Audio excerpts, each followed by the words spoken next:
Hi guys, how are you? Guys, welcome to all of you at my YouTube channel. So guys, today is 25th and as per my promise from today we are going to start with revision come amendment series, and today is my first class for that series. And in this entire series I will be trying to cover important chapters of GST, custom, direct taxes, everything, जहाँ पर मुझे लगता है कि आपको थोड़ा ज़्यादा effort करने की भी ज़रूरत है और उसमें कुछ अगर चेंजेस आए होंगे तो वो भी हम साथ साथ डिस्कस करेंगे, राइट? ठीक है। तो अब मैं ऐसा नहीं है कि I will start with chapter 1, what is supply and all that, या constitutional background, because I know वो बहुत बार हम लोग डिस्कस कर चुके हैं क्लासरूम में भी और वैसे भी। सो इट्स नॉट लाइक कि मुझे टाइम पास करना है आपके साथ और मैं शुरू हो जाऊँ, शुरू से बोलता रहूँ।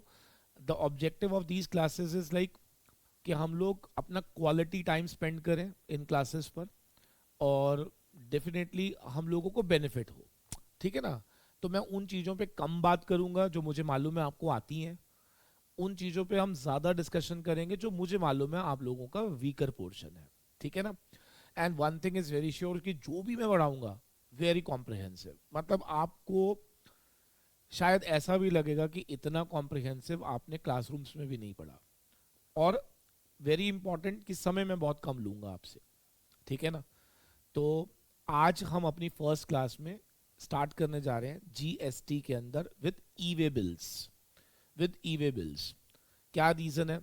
सर, जब मैंने अभी कुछ समय पहले रिवीजन क्लासेस अपलोड करी थी तो उसमें मैंने क्रेडिट आईटीसी डाल दिया था, पेमेंट डाल दिया था, रजिस्ट्रेशन डाला था, और आई थिंक वैल्यूएशन भी डाला था। तो वो सब चैप्टर्स मैं ऑलरेडी अपलोड कर चुका हूँ, तो again to start with those chapter doesn't make any sense, right? So what I am planning is that I will be starting with those chapter जो हम लोगों ने पिछली रिवीजन में भी कवर अप नहीं करे थे, लाइक ई वे बिल हो गया, रिफंड हो गया, डिमांड हो गया, पेनल्टीज हो गया। तो इस तरह के जो चैप्टर्स हैं रिटर्न्स हो गया, ये हमेशा छूट ही जाते हैं, ठीक है ना? और मेरे को ऐसा लगता है कि हर स्टूडेंट के लिए यही वो चैप्टर्स हैं जो उनको एग्जाम के अंदर प्रेशराइज करते हैं, उनको परेशान करते हैं, ठीक है ना? ठीक है। अब आपको एक चीज़ और ध्यान रखनी है कि जैसे ही मैं आज ये चैप्टर ख़त्म करूँगा तो मैं नीचे डिस्क्रिप्शन बॉक्स में ना एक क्वेश्चनर अटैच करूँगा, वो आपने डाउनलोड कर लेना है। उसका एक लिंक दे दूंगा मैं आपको, आपने वो डाउनलोड करना है और आपने कोशिश करनी है कि वो सारे क्वेश्चन विद आंसर्स हैं वो आपने रीड करना है, और आप देखो कि आपको आते हैं या नहीं आते। अगर आते हैं तो इसका मतलब ई वे बिल का चैप्टर आपका पूरी तरह से आज ही खत्म भी हो जाएगा with all practical questions also. Clear है नहीं? ठीक है सर। तो चलिए स्टार्ट करते हैं। ऊपर हेडिंग डालेंगे ई वे बिल्स। ई वे बिल्स, ई वे बिल्स। अगर आप चाहो तो साथ साथ नोट भी कर सकते हो, और चाहो तो पहले समझ लेना, क्योंकि ये यूट्यूब पे क्लास है तो बाद में उसकी फ़ोटोज़ खींच के पॉज करके फिर आराम से नोट्स बना लेना, ठीक है ना? तो आप कुछ भी कर सकते हो, पहले समझने पे ध्यान दो तो ज़्यादा बेटर है, बट आप इसको प्लीज़ नोट जरूर करिएगा, ठीक है ना? सबसे पहला क्वेश्चन है कि ई वे बिल क्या होता है। ई मतलब इलेक्ट्रॉनिक वे बिल, मतलब एक ऐसा बिल जो हमें इलेक्ट्रॉनिकली कॉमन पोर्टल पे जनरेट करना है। और क्यों करना है? मूवमेंट ऑफ गुड्स करने के लिए। इसका मतलब इंडिया में जब भी गुड्स का मूवमेंट होगा तो क्या वो हमेशा एक डॉक्यूमेंट के साथ किया जा सकता है, और वो डॉक्यूमेंट का नाम क्या है? E way bill. तो e way bill is nothing but simply a document. उस डॉक्यूमेंट के थ्रू हम लोग मूवमेंट ऑफ गुड्स को इंटर स्टेट और इंट्रा स्टेट कर सकते हैं, ठीक है जी? तो आराम से पढ़ेंगे। ई वे बिल क्या है? It is electronic document. ये एक इलेक्ट्रॉनिक डॉक्यूमेंट है जनरेटेड ऑन जीएसटी पोर्टल, ठीक है जी? जो कि जीएसटी पोर्टल पर जनरेट किया जाता है, एविडेंसिंग मूवमेंट ऑफ गुड्स। यानी कि ये जो डॉक्यूमेंट है बेसिकली इस बात का एविडेंस है कि आप गुड्स को from one place to the another place ले जाना चाहते हो। एक बड़ा इंटरेस्टिंग पॉइंट ध्यान रखना है आपने कि जब भी हम लोग जीएसटी पढ़ते हैं तो हमने हमेशा पढ़ा कि जीएसटी का ये जो एंटायर लॉ है ये इसलिए पढ़ा जा रहा है क्योंकि समवन इज देयर जिसने कुछ सप्लाई करा है। तो इसका मतलब ये हो गया कि इस पूरे लॉ के अंदर जो बेसिक चीज थी वो थी सप्लाई। लेकिन ध्यान रखना कि ई वे बिल जनरेट करने की वजह कहीं पर भी सप्लाई नहीं है बेटा, उसकी प्योर वजह क्या है, मूवमेंट ऑफ गुड्स। तो आपको इंश्योर करना होगा कि गुड्स की मूवमेंट से पहले क्या आपको ये ई वे बिल इलेक्ट्रॉनिकली जनरेट करना होगा। कहां से जनरेट होगा वो मैं अभी सब बताऊंगा। नंबर वन, अब इस ई वे बिल के अंदर आपको कुछ डिटेल्स डालनी होंगी। अब वो बेसिक डिटेल ध्यान रखना कौन सी है, कंसाइनर का नाम होना चाहिए, कंसाइनी कौन है वो होना चाहिए, ओरिजिन क्या है, कहां से माल निकाला जाएगा, उसकी डेस्टिनी क्या है, और उस ओरिजिन से डेस्टिनेशन तक जाने का रूट क्या फॉलो करेंगे आप। तो ये सारी बातें आपको ई वे बिल पर लिखनी होंगी। ठीक है सर, तो मेरे ख्याल से ई वे बिल का मकसद हमें समझ आ गया। एक ऐसा डॉक्यूमेंट जिसे इलेक्ट्रॉनिकली जनरेट किया जाएगा जो एविडेंस करेगा मूवमेंट ऑफ गुड्स की, और इस डॉक्यूमेंट में कुछ डिटेल्स हमें फर्निश करनी पड़ेंगी। कंसाइनर कौन है, कंसाइनी कौन है, ओरिजिन कहाँ है, डेस्टिनी क्या है, और रूट कौन सा फॉलो करेंगे to reach to that destination. Clear है। इसके अलावा हम आगे जाके अभी समझेंगे कि इस ई वे बिल के अंदर दो पार्ट हुआ करेंगे, part A part B. Part A में हम लोग फर्निश करते हैं डिटेल्स रिलेटेड टू गुड्स जिसे आप लेकर जा रहे हैं, मूवमेंट कर रहे हैं जिसकी। पार्ट बी में आपको डिटेल फर्निश करनी है related to mode of transportation, कि आपको ट्रांसपोर्टेशन की डिटेल डालनी है, उसका चैसी नंबर क्या है, कौन सा कन्वेंस है, ये सारी चीजें आपको पार्ट बी में फर्निश करनी है। और पार्ट ए में आपको फर्निश करना है अबाउट डिटेल ऑफ गुड्स। ठीक है जी। इसके अलावा name of consignor, name of consignee, इसके अलावा ओरिजिन क्या है, डेस्टिनेशन क्या है, और रूट कौन सा आप फॉलो करोगे, ये सारी चीजें आपको मेंशन करनी होती है। क्लियर हो गया। ठीक है सर, हम लोग ना ये पूरा चैप्टर क्वेश्चन आंसर फॉर्म में ही खत्म कर देंगे। ठीक है, और कोई बहुत ज़्यादा लंबी क्लास नहीं होगी, मैक्सिमम 40 मिनट्स लगेंगे इस पूरे चैप्टर को ख़त्म करने में। ठीक है, और आप देखना कि आपको पहली बार ऐसा लगेगा कि मुझे पूरा चैप्टर एकदम क्रिस्टल क्लियर हो गया। ठीक है ना। ठीक है सर, अब अगर क्वेश्चन आ जाए what is the purpose of generating E way bill, क्या हमने ऐसा क्या करा कि हमें ई वे बिल जनरेट करना है, बताओ। क्या मैंने सप्लाई करी है या मूवमेंट, वेरी गुड, मूवमेंट। इसका मतलब अगर कोई पर्सन मूवमेंट करता पाया गया तो क्या वो ई वे बिल जनरेट करेगा। याद रखना, सप्लाई से इसका कोई लेना देना नहीं है। तो इवन इफ आप कोई ऐसा एक्टिविटी करते हो जो सप्लाई की डेफिनेशन में कवर्ड नहीं है, तो भी क्या ई वे बिल जनरेट करना पड़ सकता है। बिल्कुल। नेक्स्ट क्वेश्चन, सर ये कॉन्सेप्ट क्यों लाया गया, what are the benefits, e way bill का ऑब्जेक्टिव क्या था, क्यों लाया गया। देखिए 2 मिनट के लिए ऐसे समझ लेते हैं कि जब इंडिया में ई वे बिल कॉन्सेप्ट नहीं था तो क्या होता था। तो सर हम लोग जब भी गुड्स को मूव करते थे from one place to the another, तो क्या वहां पर फिजिकल इंटरवेंशंस होती थी। यस, आपने देखा होगा जगह जगह पे चेक पोस्ट बने होते थे, वहां पे आपको बार बार हाथ दे के रोका जाता था, फिर वहां पे फिजिकली चेक किया जाता था कि माल क्या है, क्या सही है गलत है, under the cover of invoice है या नहीं, कौन लेकर आ रहा है, किसके पास जा रहा है। तो ये सारी हम लोग इन्वेस्टिगेशंस करते थे, जिसमें क्या होता था, समय बहुत खराब होता था। ठीक है ना, समय बहुत खराब होता था। और जो ट्रांसपोर्टेशन लॉजिस्टिक कंपनीज थी उनकी अननेसेसरी कॉस्ट बहुत ज़्यादा बढ़ जाती थी। क्यों, क्योंकि जब समय ज़्यादा खराब हो रहा है तो जो भी व्हीकल्स हैं उनका टर्न अराउंड टाइम बहुत ज़्यादा हो जाता था। फॉर एग्जाम्पल, अगर मुझे यहाँ से सपोज राजस्थान गाड़ी भेजनी है, तो अगर मैं अपनी कन्वेंस पे अगर अभी निकल जाऊँ तो I will take maximum 4.5 hour, लेकिन वो ट्रक पूरा दिन ले लेता था जस्ट बिकॉज ऑफ कि उसकी फिजिकल चेक बहुत सारे होते थे। अब गवर्नमेंट ने डिसाइड किया कि ओके फाइन, एक काम करते हैं, why not to change the physical interventions with the digital.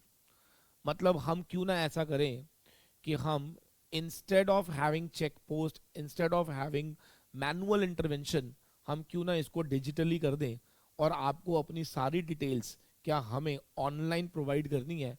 और इससे फायदा क्या होगा, elimination of state boundaries check post. हमें ज़रूरत ही नहीं पड़ेगी स्टेट बाउंड्रीज चेक पोस्ट की, due to digital interface instead of physical interface. It facilitate faster movement of the goods, goods की मूवमेंट बहुत फास्ट हो जाएगी। It help in logistic industry, क्यों, बिकॉज टर्न अराउंड टाइम कम होने से क्या उनकी कॉस्ट कटिंग होएगी, और डेफिनेटली इससे लॉजिस्टिक इंडस्ट्रीज को भी बहुत बेनिफिट्स होंगे। So these are the benefits for introduction of e way bill. And at the same time, मैंने लिखा नहीं है, आप लिख सकते हो, क्या इससे इवेजन्स भी कंट्रोल में आ सकती है। सर हमेशा याद रखना, ह्यूमन इंटरवेंशन जहां होगा वहीं पे ही करप्शन है, और जहां ह्यूमन इंटरवेंशन खत्म हो जाए तो क्या करप्शन पे लगाम लगाया जा सकता है? बिल्कुल। तो इन सब इंटेंट के साथ क्या ई वे बिल कॉन्सेप्ट को इंडिया में लाया जा रहा था। ठीक है सर, मैं सारे क्वेश्चंस पूछूंगा एंड में, ठीक है ना, तो इसलिए बड़े ध्यान से क्लास सुननी है आपने। नेक्स्ट, सर ई वे बिल जनरेट कैसे करते हैं, इसका फॉर्म क्या है और कौन सी साइट से इसको जनरेट किया जाएगा? तो it's very simple. Form for e way bill है GST-EWB-01, ये फॉर्म है बच्चे, ठीक है नहीं, GST-EWB-01 फॉर्म है फॉर GST। और इसे जनरेट करने के लिए आपको जाना पड़ेगा वेबसाइट पे। कौन सी वेबसाइट? www.ewaybillgst.gov.in। अगर कोई CA इंटर CS एग्जीक्यूटिव वाले बच्चे इस क्लास को देख रहे हो तो आपसे MCQ में ये क्वेश्चन पूछा जा सकता है, which website is used for generation of e way bill.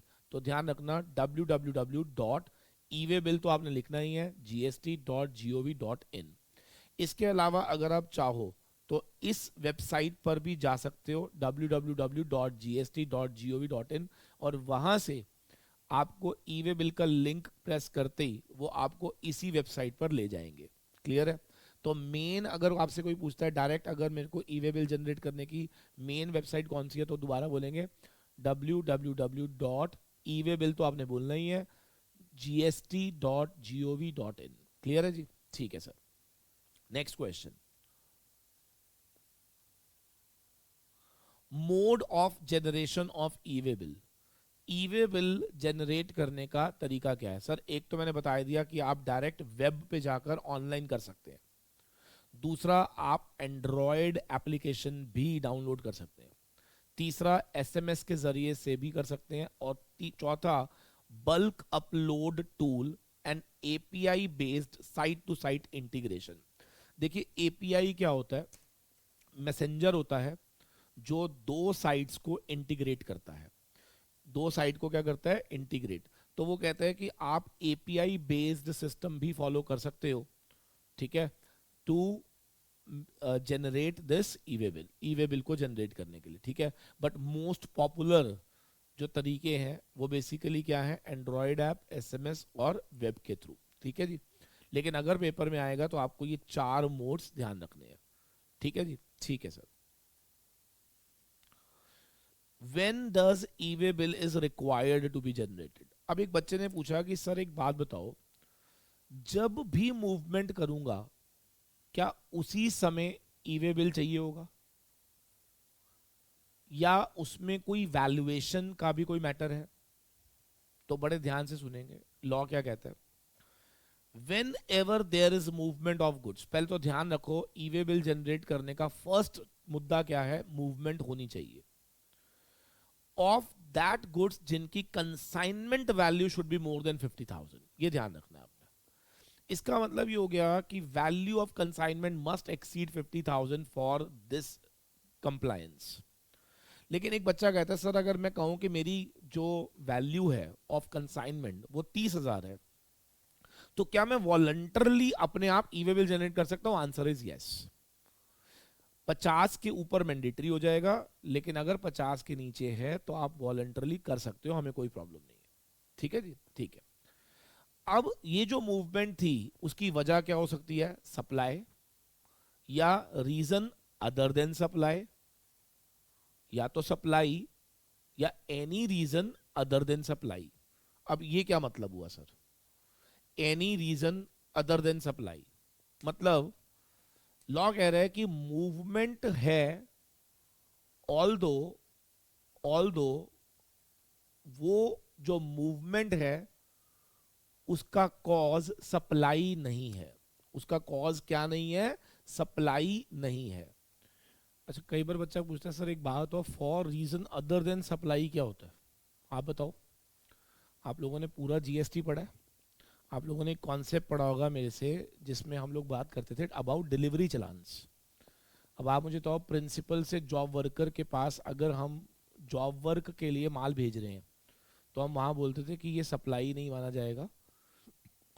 उसमें कुछ कंडीशंस हम पढ़ते थे कि कितने पर्टिकुलर पीरियड के अंदर वो माल बनकर वापस आना चाहिए। तो फिर वो क्या था? मूवमेंट तो हुई है but for reason other than supply. या फिर आपने गुड्स को भेजा ऑन सेल और अप्रूवल बेसिस पे, तो अभी हमें मालूम ही नहीं है कि वो अप्रूव करेगा या नहीं, तो अगेन इसको भी हम सप्लाई नहीं बोलेंगे। तो there are number of things जिसमें मूवमेंट तो हुई है बट डेफिनेटली वो सप्लाई है ये जरूरी नहीं है। तो अब बार बार लॉ क्या कह रहा है? अगर वैल्यू ऑफ कंसाइनमेंट 50,000 से ऊपर है तो फिर भले ही वो ड्यू टू सप्लाई था या any reason other than supply था, या फिर due to inward supply from unregistered person. मतलब अगर आप रजिस्टर्ड हो और आपने किसी अनरजिस्टर्ड पर्सन से कोई भी सप्लाई लिया है तो भी क्या हमें ई वे बिल जनरेट करना पड़ेगा। ठीक है जी। अब यहां पर ध्यान रखना, लॉ क्या कहता है? Any person who causes such movement of goods shall furnish information in part A of GST EWB 01 before commencement of such movement। क्या मतलब है? जो व्यक्ति कॉज करेगा मूवमेंट को वो जीएसटी ईडब्ल्यूबी जो भी हमारा ई वे बिल का फॉर्म है उसके पार्ट ए में सारी डिटेल फर्निश करेगा। किससे पहले? मूवमेंट को कमेंस करने से पहले। ये ध्यान रखना है। तो अगर जितना मैंने पढ़ाया उसके बेसिस पर मेरा पहला क्वेश्चन, ई वे बिल का कॉज बताओ, सप्लाई या मूवमेंट? Answer is movement. क्या every movement will be taken into consideration, या जिसकी कंसाइनमेंट वैल्यू 50,000 से अधिक होगी? Very good. E way bill generate किया जाएगा जस्ट बिकॉज ऑफ सप्लाई या for reason other than supply also? Other than supply also. अगर आप कोई इनवर्ड सप्लाई ले रहे हो from any person who is unregistered तो क्या तो भी ई वे बिल जनरेट करना पड़ सकता है? Answer is yes. बट बार बार मैं बोल रहा हूं value of consignment should be more than 50,000। ठीक है जी। And whoever is causing the movement, क्या उससे ई वे बिल का पार्ट ए फर्निश करना पड़ेगा मूवमेंट को कमेंस करने से पहले। ये ध्यान रखना है। ठीक है जी, ठीक है सर। अब बड़ा इंपॉर्टेंट क्वेश्चन आया कि सर ये जो आप बार बार बोल रहे हो value of consignment should be more than 50,000, what do you mean by the value? इस पर प्रैक्टिकल क्वेश्चन पेपर में आ सकता है, ध्यान रखिएगा। देखिए लॉ ने क्लियर किया कि वैल्यू का मतलब वही होगा जो सेक्शन 15 में आपको पढ़ाया गया था। अब सेक्शन 15 अगर आपने ढंग से पढ़ा हो तो उसमें हमने पढ़ा था AV is equal to transaction value subject to certain addition subject to certain deductions. और अगर आपने वो ढंग से पढ़ा था तो उसमें क्लियर था कि उसमें टैक्सेस इंक्लूड नहीं करेंगे। बट इन्होंने उस चीज को क्लैरिफाई किया कि जब आप सेक्शन 15 के हिसाब से जो भी वैल्यू जो कि डिक्लेयर्ड इन द इनवॉइस या बिल ऑफ सप्लाई या डिलीवरी चालान दी गई थी वो तो आप ले लेना, उसमें इंक्लूड कर देना ये सभी टैक्सेस को, central tax, state tax, union territory tax, integrated tax cess. इसका मतलब ये हो गया कि आम तौर पे जीएसटी कैलकुलेट करने के लिए हम टैक्सेस को हटाकर वैल्यू लेते थे, लेकिन consignment value for the purposes of e way bill में क्या टैक्सेस को इंक्लूड करके वैल्यू ली जाएगी। इसका मतलब अगर पेपर में आ जाता है कि विदाउट टैक्सेस 48,000 था प्लस उसमें टैक्सेस 6,000 का था तो 54,000 उसकी वैल्यू ऑफ कंसाइनमेंट बन रही है। बताओ ई वे बिल जनरेट करना मैंडेटरी है या नहीं? आंसर इज यस, क्योंकि लॉ क्लियर कह रहा है कि this value is excluding tax but for the purposes of to check whether e way bill will be generated और नॉट, क्या we will include all taxes in this. But इसमें exclude करेंगे value of exempt supply of goods where invoice is issued in respect of both exempt and taxable supply. मतलब अगर एक ही invoice के अंदर suppose एक टैक्सेबल सप्लाई थी और एक एग्जाम्प्ट सप्लाई थी, तो आपको ध्यान रखना है कि जो टोटल आप लोगे ना उसमें से एग्जाम्प्ट सप्लाई क्रॉस कर देना, वो वैल्यू आपने कंसाइनमेंट वैल्यू कंसिडरेशन में लेनी है। क्लियर है? And that's it. यहां तक क्लियर हो गया? ठीक है सर। नेक्स्ट पॉइंट, अगला question, what are the special situation where e way bill need to be issued even if the value is less than 50,000।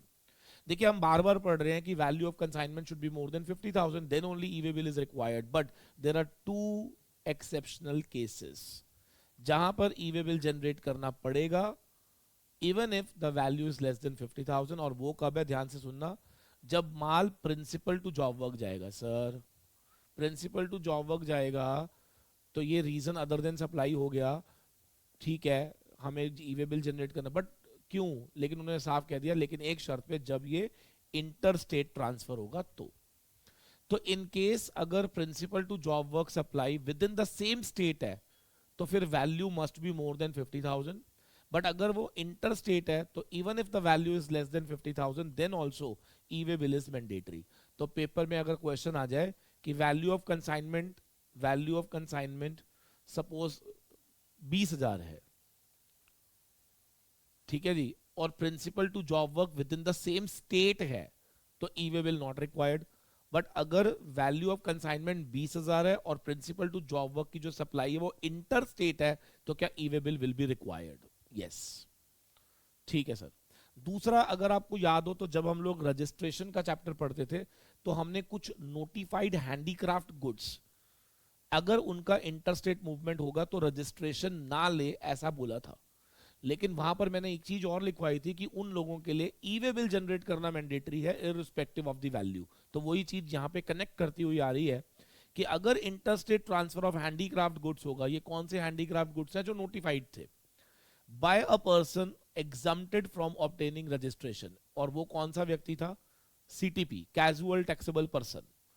Casual taxable person जो handicraft goods की supply कर रहा था from one state to the another, क्या उसको हमने registration के लिए तो एग्जम्प्ट कर दिया था, बट क्या उसका ई-वे बिल जनरेट करना मैंडेटरी होगा even if value is less than 50,000?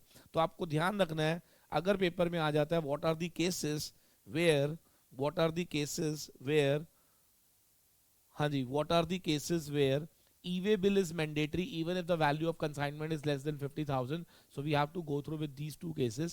पहला, interstate transfer of goods from principal to job worker. दूसरा, interstate transfer of handicraft goods by a person exempted from obtaining registration and that was CTP. ठीक है जी?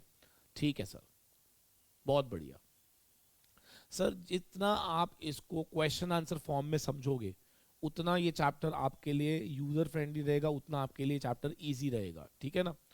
ठीक है, next. अब सवाल ये है कि what type of information is to be furnished. मैंने आपको पहले ही बोला कि जीएसटी के अंदर ये जो हमारा फॉर्म है जीएसटी EWB 01, इसके दो पार्ट है बच्चे। पार्ट 1 जो है उसमें हमें फर्निश करना होता है डिटेल ऑफ ऑल गुड्स, और पार्ट बी में हमें फर्निश करना होता है डिटेल ऑफ योर ट्रांसपोर्टेशन। तो तमीज तो ये कहती है कि पार्ट ए फर्निश किसको करना चाहिए? The person who causes movement of goods. और पार्ट बी किसको करना चाहिए?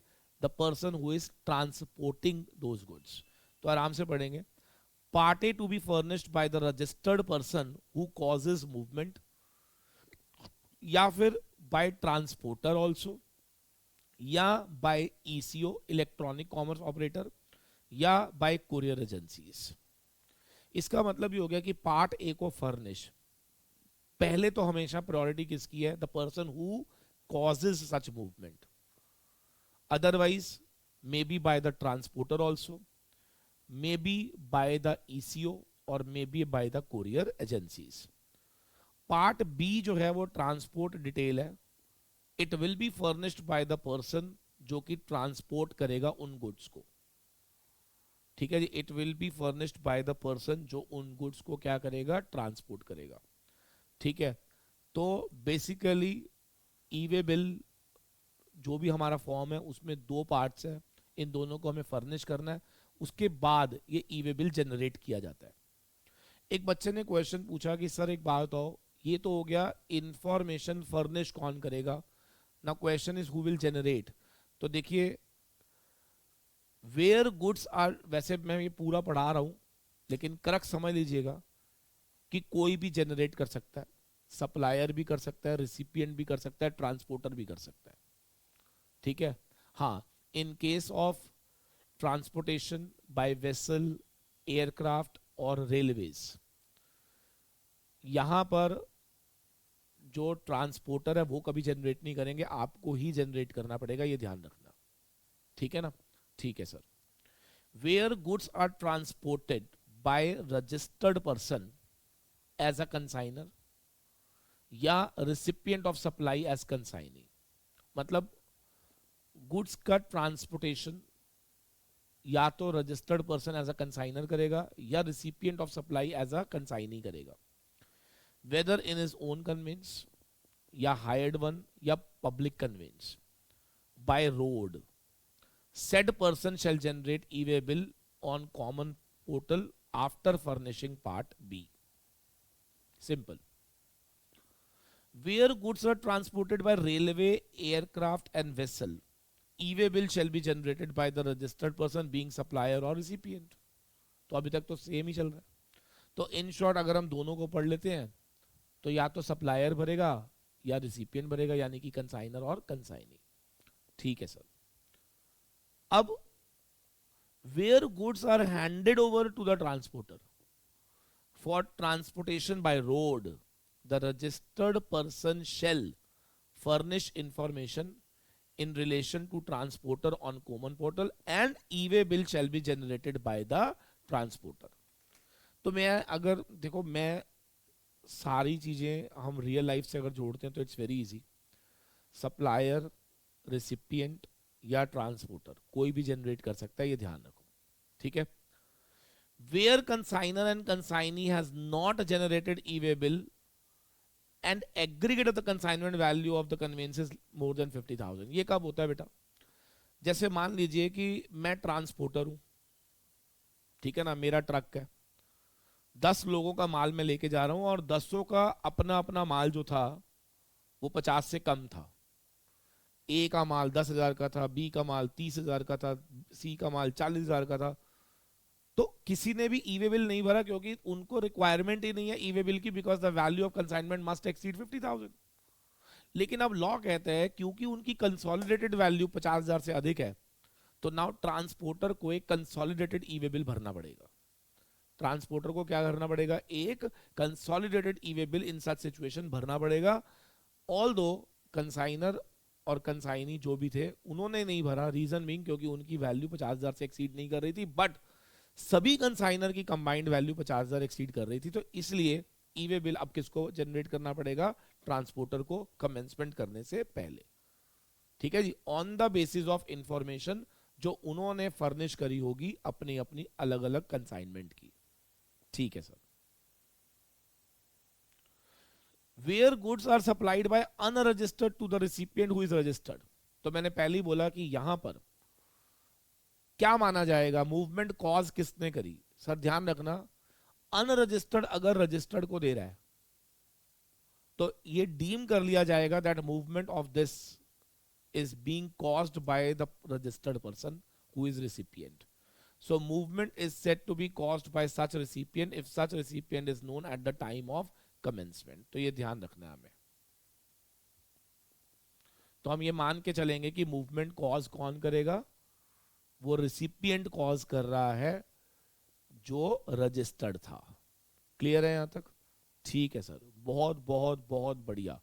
क्या यहां तक मेरे ख्याल से पूरा क्रिस्टल क्लियर हो चुका है कि ई-वे बिल क्या होता है? ठीक है जी, ठीक है सर।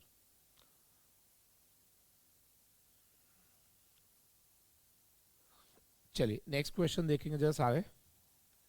नेक्स्ट क्वेश्चन है कि when it is not mandatory to furnish detail of conveyance in part B.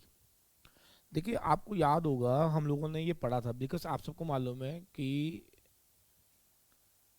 एक कॉन्सेप्ट हमने पढ़ा था कि जब भी within the same state अगर हम from the place of business of consignor to the place of business of transporter for further movement अगर हम गुड्स लेके जा रहे हैं और अगर वो डिस्टेंस अप टू 50 किलोमीटर है, याद रखना सेम स्टेट होना चाहिए, डिस्टेंस अप टू 50 किलोमीटर होना चाहिए, place of business of consignor से कहाँ लेके जा रहे हो, place of business of transporter for further movement, या फिर place of business of transporter से place of business of consignee within the same state and distance is up to 50 kilometre. तो वो कन्वेंस जो यूज किया जाएगा यहां पर उसकी डिटेल पार्ट बी में आपको भरने की जरूरत नहीं है। एग्जाम्पल मैं आपको देता हूं, प्लीज कनेक्ट करिएगा। मैंने कहा मान लो मेरा प्लेस ऑफ बिजनेस है पटेल नगर, ठीक है जी, और मुझे वैसे तो माल भेजना है बैंगलोर। अब आप बस मुझे इतना बता दो, क्या ये माल बैंगलोर डायरेक्ट जाएगा? नहीं, मैं पहले यहां से भेजूंगा place of business of transporter. भाई ट्रांसपोर्टर ने मुझे क्या कहा कि भैया पहले माल मेरे तक पहुंचाओ, फिर मैं आगे इसको ले जाऊंगा, ठीक है जी। तो अब आप मुझे बताओ, क्या यहां पर आपने व्हीकल 1 यूज करा? बिल्कुल। पटेल नगर से place of business of transporter तक, फिर उसने व्हीकल 2 यूज करा जिसको वो अपने place of business of transporter तक लेके जाएगा, क्योंकि बैंगलोर में भी उसका कोई ना कोई प्लेस तो होगा जहां पर वो पहले अपने ट्रक को पार्क करेगा, ठीक है। ठीक है सर।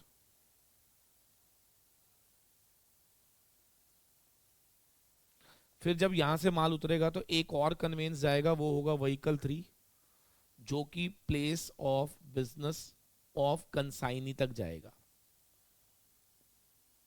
अब बताओ कौन से वाले व्हीकल का इंफॉर्मेशन आपको पार्ट बी में फर्निश नहीं करना?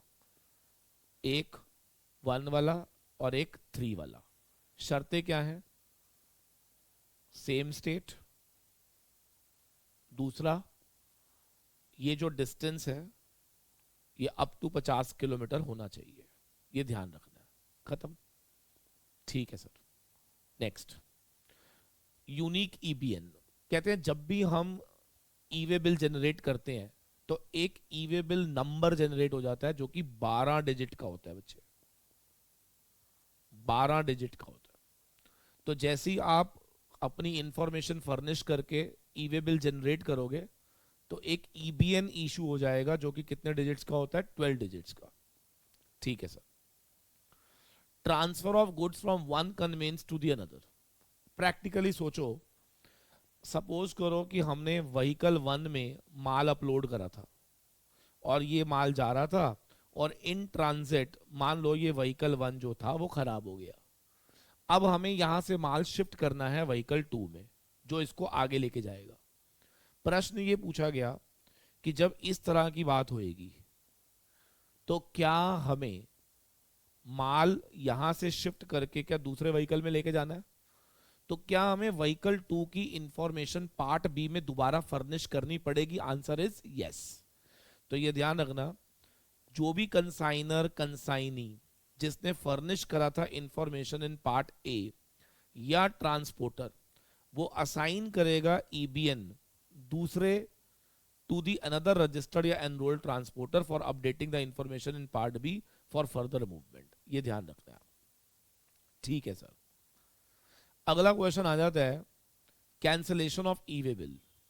देखिए हमेशा एक बात याद रखना कि जब आप ई वे बिल जनरेट करते हो, पहले तो मैं आपको बता दूं कि उसकी वैलिडिटी होती है 15 दिन। इसका मतलब ये हो गया कि जैसे मैंने आज पार्ट ए फर्निश करके ई वे बिल जनरेट कर लिया, अब पार्ट बी को फर्निश करने के लिए मुझे कितने दिन मिलेंगे? 15 दिन मिलेंगे। पहले तो ये ध्यान रखना है आपने। 15 डेज तक वो वैलिड रहेगा, उसके बाद आपको दोबारा से ई वे बिल नया जनरेट करना पड़ेगा। ये तो हो गया एक बात। दूसरी चीज, मान लो मैंने ई वे बिल जनरेट कर दिया और बाद में मुझे ऐसा लगा कि नहीं नहीं, मुझे तो माल जो है वो भेजना ही नहीं है, या जो डिस्क्रिप्शन ऑफ गुड्स मुझे भेजनी थी वो अलग हो चुकी है, तो मेरा ई वे बिल जो मैंने जनरेट किया था वो गलत है। तो लॉ कहता है कि आप ऐसे ई वे बिल को क्या कर दो, कैंसिल। और कैंसिलेशन का मुझे टाइम कितना दिया गया, 24 आवर्स ऑफ जनरेशन से, यानी कि जब जनरेट होगा उसके 24 घंटे के अंदर आप अपने ई वे बिल को क्या कर सकते हो, कैंसिल कर सकते हो। लेकिन ये ध्यान रखना कि एक बारी अगर ई वे बिल जनरेट हो गया, माल निकल गया, और माल निकलने के बाद कहीं पर उसका वेरिफिकेशन भी हो गया इन ट्रांजिट, तो लॉ कहता है once bill verified in transit it can not be cancelled, ये ध्यान रखना।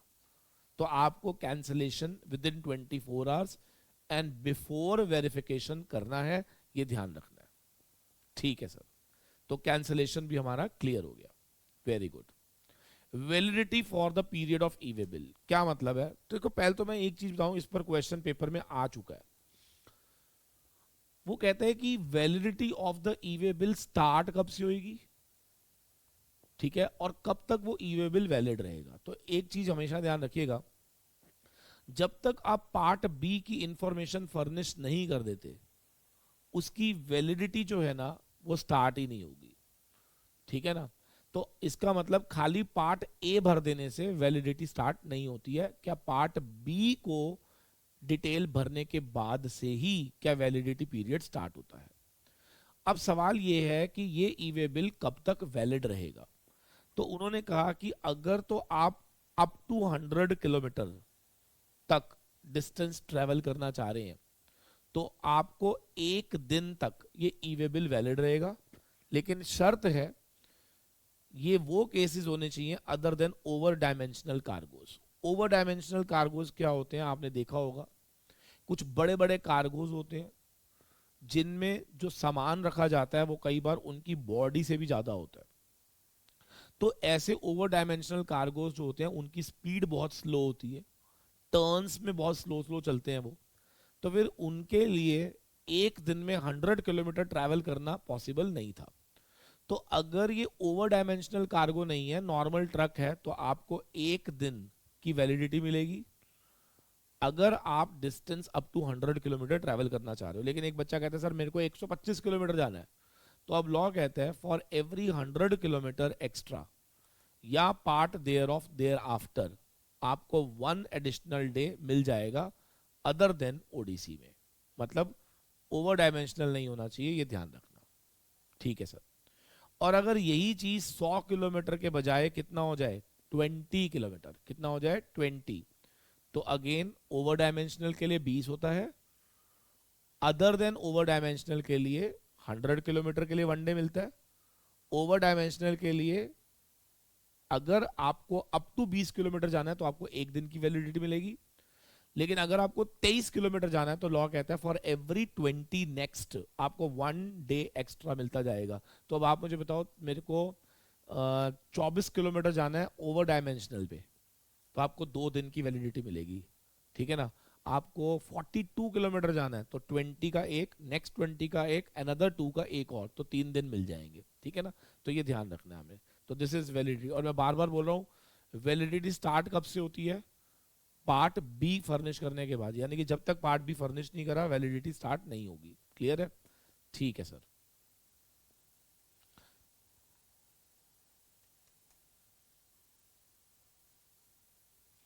चलिए अब नेक्स्ट क्वेश्चन जरा देखेंगे मेरे साथ।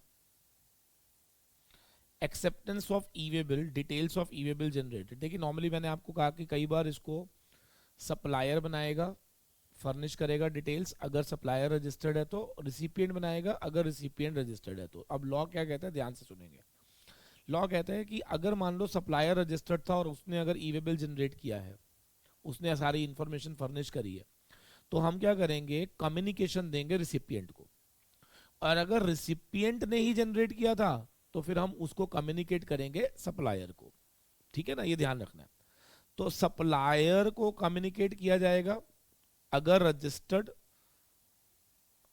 The information of part A अगर फर्निश की जाएगी बाय द रिसिपिएंट और ट्रांसपोर्टर,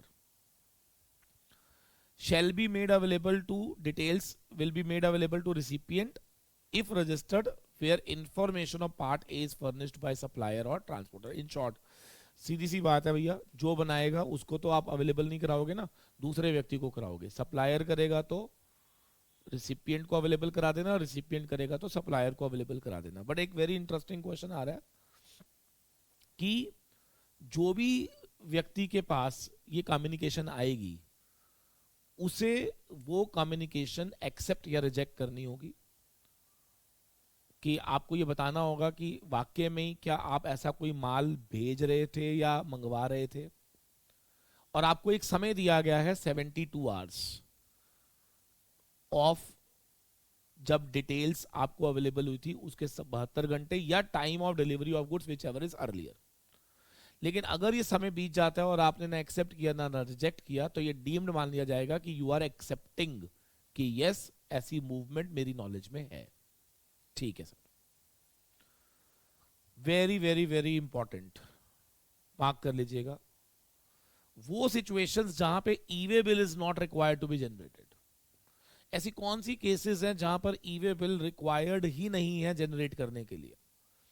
देखिए, आपको ये पेपर में क्वेश्चन आ सकता है कि even if the value of consignment is more than 50,000 then also there is no requirement for generation of e way bill. What are दो सिचुएशन? तो पहला है अगर goods being transported are one which is given below, like LPG. मैं पहले आपको वो करा देता हूं जो आपको लर्न करना है. जो आपको लर्न क्या करना है, मुझे लगता है कि कुछ चीजें ना ऐसी होती हैं जो हम लर्न नहीं करनी चाहिए लेकिन हमारे दिमाग में एकदम से फ्रीज्ड हो जानी चाहिए. ठीक है ना. एलपीजी, अब आपने देखा होगा कई बार सप्लाई ऑफ एलपीजी हो रही है फॉर हाउस होल्ड या नॉन डोमेस्टिक एग्जम्प्ट कैटेगरी के लिए.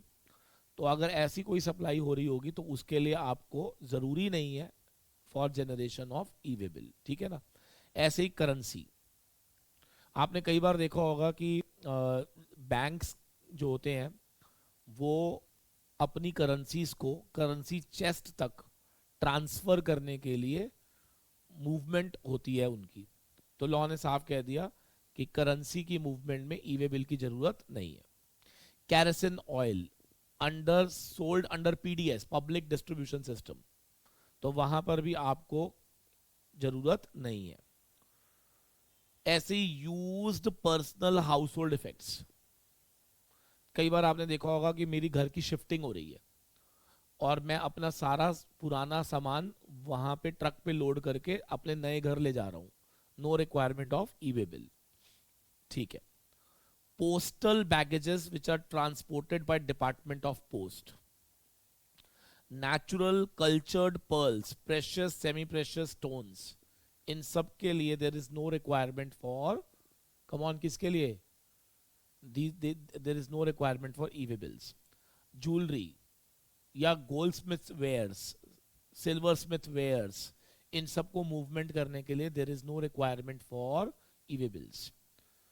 Coral, unworked worked corals. अब ये कोरल्स क्या होते हैं अगर आपको मालूम हो बेटा, ये होते हैं, सपोज आपने कई बार देखा होगा सुच्चा मोती, सुना होगा आपने, सीपेज, ये जैसे हम लोग ओशन से निकालते हैं मोती निकलते हैं ना, वैसे होते हैं ये. तो बेसिकली इन सब चीज़ों, ये भी एक तरह से ना ज्वेलरी का ही पार्ट माना जाता है. ठीक है ना. तो इन सब चीज़ों के अंदर लॉ कहता है कि हम लोग ई वे बिल आपको रिक्वायरमेंट नहीं होगी. ठीक है जी. Next, where goods being transported by a non motorized conveyance, तो उस केस में वैल्यू 50,000 से ज्यादा हो तो भी आपको जरूरत नहीं है किसकी? For e way bill. Where goods transported from custom port, airport या land custom station to ICD, inland container depot या कंटेनर फ्रेट स्टेशंस, या in respect of movement of goods within such areas which are notified in the states. अगर आप कुछ areas अगर states में notified है कि अगर आप इन एरियाज में मूवमेंट करेंगे तो e way bill is not required, तो ठीक है. Transportation of goods being transported are exempt from the taxes under some specified notifications. Goods being transported are like alcoholic liquor, आप सबको मालूम है लिकर जीएसटी से बाहर है, और 5 पेट्रोलियम प्रोडक्ट जिसके अंदर आपको याद होगा एचएसडी, मोटर स्पिरिट, हम लोगों ने पढ़ा भी हुआ है, petrol, crude, HSD, motor spirit, natural gas, aviation, turbine fuel, इन सब की मूवमेंट्स के ऊपर आपको ई वे बिल रिक्वायरमेंट नहीं है। ऐसे ही supply of goods being transported is treated as no supply under schedule 3, मतलब अगर कोई ऐसी चीज को आप मूव कर रहे हो जो कि सप्लाई नहीं मानी जा रही है एज पर शेड्यूल 3, तो उसके लिए भी लॉ कहता है कि e way bill is not being required. या goods transported from ICD CFS से कस्टम पोर्ट या वन कस्टम स्टेशन से another custom station under the supervision of जो भी हमारे कस्टम ऑफिसर्स हैं, इन सब केसेस में आपको ई वे बिल रिक्वायरमेंट नहीं होती है। Goods being transported are transit cargoes from और to Nepal and Bhutan, transit cargoes जो कि नेपाल या भूटान से आ रहे हो या नेपाल या भूटान जा रहे हो। ऐसे ही movement of goods caused by defence या movement of goods caused by central government, state government, local authority, या मूवमेंट ऑफ एम्प्टी कंटेनर्स, या फिर अगर मैं कहूं कि एलपीजी सिलेंडर्स निकाले गए हैं भरने के लिए, फिलिंग के लिए, तो ये सारी बातें यहां लिखी हुई हैं। Consignor of the goods central, state या लोकल अथॉरिटी हो, एम्प्टी कार्गो कंटेनर्स हो, transported up to a distance of, अच्छा ये बड़ा इंटरेस्टिंग है, ये ध्यान रखना। कई बार आपने देखा होगा कि हम लोगों ने कुछ सामान खरीदा बट उसका जो सेल है वो वेट से होता है, तो हमारी कंट्री में ना जगह जगह पे वेटमेंट ब्रिज बने हुए हैं ताकि उनको तोला जा सके। और अगर वो वेटमेंट ब्रिज, धर्म कांटा आपने सुना होगा, अगर वो विद इन 20 किलोमीटर है और अगर आप अपने सामान को उस वेटमेंट ब्रिज तक लेके जा रहे हो, तो लॉ कहता है कि उसके लिए आपको ई वे बिल की जरूरत नहीं होगी। ठीक है जी, बट इसमें डिलीवरी चलान होना चाहिए, ये ध्यान रखना। Goods must be accompanied by the delivery challan, ये ध्यान रखना है आपने। ठीक है सर। दूसरा एम्प्टी सिलेंडर्स, वो मैंने बता ही दिया, for packaging of LPG being move for the reason other than supply. Very good sir, बस 5 मिनट का ये चैप्टर रह गया, उसके बाद मैं 15 क्वेश्चंस रेस करूंगा। ठीक है, आपने मन में आंसर देना है, मुझे सुनाई दे जाएगा, चिंता मत करो, और उसके बाद हमारा ई वे बिल का चैप्टर पूरी तरह से खत्म। ठीक है जी, ठीक है sir. Document devices to be carried by PIC of the conveyance, मैंने आपको बताया होगा कि अब जो भी पर्सन, लाइक ट्रांसपोर्टर की बात हो रही है, अपने साथ गुड्स कैरी करेगा, उसके पास invoice, bill of supply, delivery challan, ये तो होना ही चाहिए, प्लस फिजिकल कॉपी होनी चाहिए ई वे बिल की, या फिर ईबीएन होना चाहिए, ई फॉर्म, या मैप्ड टू आरएफआईडी। आरएफआईडी क्या होता है? रेडियो फ्रीक्वेंसी, हाँ जी, रेडियो फ्रीक्वेंसी एक डिवाइस है ये, जिसके अंदर जो कि हम कन्वेंस में एम्बेड कर लेते हैं। ठीक है ना, ये ना आपके कन्वेंस के ऊपर लगा दिया जाता है। ठीक है, जिसके साथ क्या होता है कि जो आपका ईवीएन है ना, उसकी मैपिंग हो जाती है। ठीक है, और बाद में ऑफिसर्स क्या करते हैं, उनके पास ना आरएफआईडी रीडर्स होते हैं। वो क्या करते हैं, आपके कन्वेंस पे जो आरएफआईडी डिवाइस लगा हुआ है ना, वो अपने आरएफआईडी रीडर से उसकी अनमैपिंग करके वो आपका ईबीएन नंबर चेक कर लेते हैं। ठीक है ना, तो यहां पर लॉ कह रहा है कि आपको एक तो invoice, bill of supply, delivery challan, इसके अलावा physical copy of e way bill, या फिर EBN which is mapped with RFID, radio frequency identification device, वो आपको करना पड़ेगा। ठीक है जी, ठीक है sir. Next, verification of documents conveyance, क्या मतलब है? देखिए, कमिश्नर चाहे तो वो ऑथराइज कर सकता है पीओ को कि वो इंटरसेप्ट करे किसी भी कन्वेंस को to verify e way bill in the physical या जो भी ई फॉर्म है, फॉर ऑल जो भी इंटर या इंट्रा स्टेट मूवमेंट होंगी। मतलब सिंपल, कमिश्नर के पास पावर है कि वो पीओ को कह सकता है, ऑथराइज कर सकता है कि तुम इन कन्वेंसेस को यहां पर इंटरसेप्ट करो। Commissioner shall get RFID reader installed at places for where verification can be done of movement of goods is required to be carried out. ठीक है ना, RFID रीडर जगह जगह पे इंस्टॉल कर दिए जाएंगे। लास्ट कहते हैं इंस्पेक्शन एंड वेरिफिकेशन। ये सिंपल है बेटा, इन लोगों को ना क्या करना होता है, जब भी ये जितने भी व्हीकल्स को इंस्पेक्ट करते हैं उसकी एक समरी रिपोर्ट इनको विद इन 3 डेज ना with in 24 hours summary report लगानी पड़ती है, और विद इन 3 डेज उनको एक फाइनल रिपोर्ट देनी होती है EWB03 फॉर्म के अंदर। हालांकि इसमें बाद में अगर मान लो 3 दिन के अंदर फाइनल रिपोर्ट नहीं आ रही है तो फर्दर 3 डेज भी आपको एक्स्ट्रा मिल जाते हैं। ठीक है जी, लीजिए, that's all, finish. E way bill का chapter is finish. So simple, so simple. Question मैं कुछ पूछूंगा, आप मुझे फटाफट से जवाब दीजिएगा। ठीक है, इसी के साथ आज पहली क्लास, हमारा पहला चैप्टर पूरी तरह से खत्म। शुरू करें, चलो स्टार्ट करते हैं। पहला क्वेश्चन, ई वे बिल क्या है? इट्स अ डॉक्यूमेंट जो बेसिकली किस लिए जनरेट किया जा रहा है? For the purposes of movement of goods. E way bill के अंदर 2 पार्ट है, part A part B. Part B में detail related to goods, part B जो होता है that is detail related to जो भी आपका ट्रांसपोर्टेशन मोड था उसका डिटेल। ठीक है, आमतौर पे पार्ट ए किसको फर्निश करना चाहिए? The person who causes the movement, may be consignor, may be consignee, या ट्रांसपोर्टर भी हो सकता है, या फिर ईसीओस या कोरियर एजेंसीज। और पार्ट बी का जो इंफॉर्मेशन है वो जनरली किसको फर्निश करना चाहिए? ट्रांसपोर्टर को। ठीक है सर, जो भी ई वे बिल आप जनरेट करते हो, जो भी ई वे बिल आप जनरेट करते हो उसकी एक पर्टिकुलर वैलिडिटी है। अगर आप up to distance of 100 kilometer travel करना चाहते हो तो आपको 1 डे वैलिडिटी दी जाएगी, प्रोवाइडेड आपका ट्रांसपोर्टेशन का जो व्हीकल है that should be other than over dimensional, because over dimensional के लिए सिर्फ आपको अप टू 20 किलोमीटर के लिए ही 1 डे मिल जाता है। वहां पर 100 से अगर अधिक है अप टू नेक्स्ट 100 क्या आपका 1 डे एक्स्ट्रा मिल जाएगा, और यहाँ पे 20 के अंदर कुछ भी एक्स्ट्रा अप टू अनदर 20 क्या आपको 1 डे एक्स्ट्रा मिल जाएगा।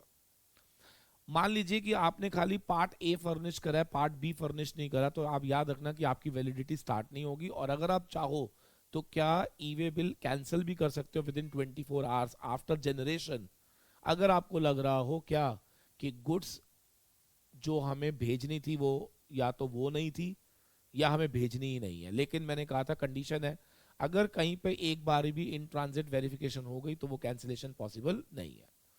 एक बार ही अगर आप ई वे बिल जनरेट करोगे तो उसकी वैलिडिटी रहेगी फॉर अनदर 15 दिन के लिए, तब 15 दिन के अंदर कभी भी पार्ट बी उसके अंदर फर्निश कर सकते हो। ठीक है सर। फिर एक क्वेश्चन आया कि जो ई वे बिल जनरेट होता है तो एक EBN नंबर जनरेट हो जाता है, वो नंबर जो है वो कितने डिजिट्स का होता है? तो it is for 12 digits. Once e way bill is generated तो इसको कम्युनिकेट किया जाता है काउंटर पार्टी को, वो एक्सेप्ट या रिजेक्ट करती है, और उसके पास 72 hours from the date of communication, from the time जब उसको कम्युनिकेट किया गया और जिस दिन उसको डिलीवरी मिली, विच एवर इज अर्लियर। और अगर उसने कुछ एक्सेप्ट या रिजेक्ट नहीं किया तो ये डीम्ड एज एक्सेप्टेंस मान लिया जाता है। ठीक है सर। सर एक बात बताओ, क्या हम पार्ट बी को दोबारा से अपडेट कर सकते हैं? Answer is yes, you can update. अगर आपको लगता है कि कन्वेंस चेंज हो रही है तो यस डेफिनेटली आप उसको अपडेट कर सकते हैं। ठीक है सर। और क्या सर नॉन मोटराइज्ड व्हीकल्स के लिए भी हमें ई वे बिल की जरूरत है? Answer is no. E way bill requirement क्या इन केस ऑफ सप्लाई चाहिए? ऐसा जरूरी नहीं है। अगर for reason other than supply हो क्या तो भी ई वे बिल चाहिए होगा, पर consignment value should be more than 50,000. There are 2 cases where even if the value of consignment is not exceeding 50,000, then also e-way bill is being required. One, principal to job worker interstate. दूसरा, interstate movement of notified handicraft goods by the person who were not required to get registered under section 24, that is CTP. Clear? ठीक है sir, तो ये भी हमारा clear हो गया। Value का मतलब क्या है? क्या वैल्यू में टैक्सेस इंक्लूड होंगे? Answer is yes. But in case अगर एक ही इनवॉइस में टैक्सेबल और एग्जाम्प्ट सप्लाईज दोनों आ रही हैं तो आपको ध्यान रखना है वैल्यूएशन करते समय आपको एग्जाम्प्ट को इंक्लूड नहीं करना है। ठीक है सर, ये हो गया हमारा, ये भी हो गया, ये भी हो गया, ये भी हो गया, ये भी हो गया, ये भी हो गया। अच्छा, कौन बताएगा कि अगर मुझे with in the same state अपने प्लेस ऑफ बिजनेस से प्लेस ऑफ ट्रांसपोर्टर कि business place of business of transporter तक डिलीवर करना है और अगर वो डिस्टेंस अप टू 50 किलोमीटर है तो क्या उस व्हीकल की डिटेल मुझे देनी है या जरूरत नहीं है? जरूरत नहीं है। बहुत बढ़िया।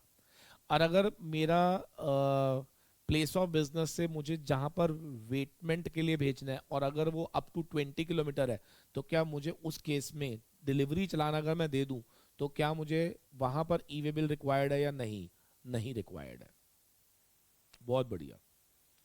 Very good. बहुत बहुत बहुत बढ़िया। आज चैप्टर खत्म कर लेना प्लीज इसको, ठीक है? ये मैंने सब करा दिया आपको, वैलिडिटी वगैरह सब हो गई। Okay okay okay okay okay okay. ये आपको एक छोटा सा लर्न करना है बच्चे, ठीक है ना, कि कौन कौन से ऐसे गुड्स हैं जिनकी मूवमेंट पे हम लोगों को ई वे बिल रिक्वायर्ड नहीं होगा, ठीक है ना? तो मोटा मोटी तौर पे kerosene oil for PDS, LPG for house hold या नॉन डोमेस्टिक एग्जाम्प्ट कैटेगरी। इसी तरह से अगर ज्वेलरी हो, कोरल हो, वर्कड अनवर्कड हो, ठीक है ना, ऐसी करेंसी हो गया, use personal house hold effects हो गए, इन सब केसेस के अंदर हमें ई वे बिल रिक्वायरमेंट नहीं होता। अगर कंसाइनर सेंट्रल स्टेट गवर्नमेंट है या फिर डिफेंस मिनिस्ट्री के अंडर कोई माल को मूव किया जा रहा है, ठीक है ना, तो इन सब केसेस में हमें ई वे बिल रिक्वायर्ड नहीं होता। अच्छा, जब हम रिवीजन करते हैं ना तो ध्यान रखना, हो सकता है कि कुछ एक आधा पॉइंट मिस हो गया हो। सो आपका काम है अब क्या, कि एक बार ही मैंने करा दिया, अब फटाफट से पूरा उसको पढ़ो और देखो कोई अगर छूट भी गया हो तो उसको एक बार ही ध्यान से, मेरे हिसाब से वैसे कवरेज हो चुकी है बट स्टिल आपको एक बार अच्छे से जरूर पढ़ना है, ठीक है ना? एल्कोहलिक लिकर, 5 पेट्रोलियम प्रोडक्ट्स, इन सब केसेस में आपको ई वे बिल की रिक्वायरमेंट नहीं है।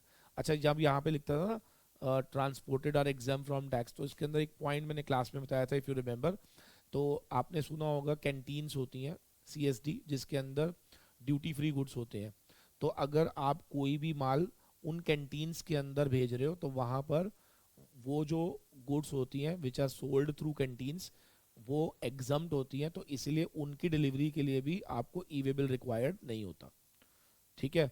बस एक बार आप प्लीज रेफर जरूर करिएगा, कोई दिक्कत आएगी तो आप नीचे लिख सकते हो उसमें, ठीक है जी? चलो, बहुत बढ़िया। चलिए, अब जाते जाते कुछ क्वेश्चंस मैं आपसे पूछूंगा, आपने नीचे कमेंट बॉक्स में कोशिश करनी है उसके आंसर देने की, ठीक है? पहला, ई वे बिल का फॉर्म नंबर बताओ। दूसरा, purpose of e way bill बताओ, मूवमेंट है या सप्लाई। पार्ट ए फर्निश कौन करता है ऑफ ई वे बिल। अगर value of consignment excluding tax 48,000 हो और टैक्स कंपोनेंट 4,000 हो तो क्या हमें ई वे बिल मैंडेटरी है या नहीं है। प्रिंसिपल से जॉब वर्कर के पास माल जा रहा है within the same state, value 20,000 है, whether e way bill required और नॉट। और अगर principal to job worker interstate जा रहा हो, वैल्यू 20,000 हो, ई वे बिल रिक्वायर्ड और not. In case of over dimensional cargo, अगर मुझे 24 किलोमीटर का डिस्टेंस ट्रेवल करना है तो मुझे कितने दिन की वैलिडिटी मिलेगी। Transportation of goods by non motorised vehicle में क्या ई वे बिल चाहिए होगा या नहीं चाहिए होगा, ठीक है जी? तो ये कुछ क्वेश्चंस हैं, इसका आंसर आपने मुझे नीचे 8 क्वेश्चंस हैं। आई एम एक्सपेक्टिंग, क्योंकि मैंने पहले ही बोला, जो लोग जानते हैं मुझे अच्छे से, I love if we have communication like this. अगर मैं सिर्फ पढ़ा रहा हूँ, आई एम नॉट गेटिंग कि आप लोग पढ़ रहे हो या नहीं पढ़ रहे, तो फिर डीमोटिवेशन आता है, ठीक है? तो I want you people to react, ठीक है? और immediately whatever I am asking, कोशिश करो कि वो साथ साथ ही आपका खत्म हो जाए, सो दैट जब भी आपको इन फ्यूचर दोबारा ये चैप्टर पढ़ना पड़े तो आपको बहुत आसान लगे, राइट? चलिए, thank you very much, God bless you all, stay tuned, stay blessed, and and ready for the next chapter, and we will be doing refund in GST in the next class, right? Thank you very much.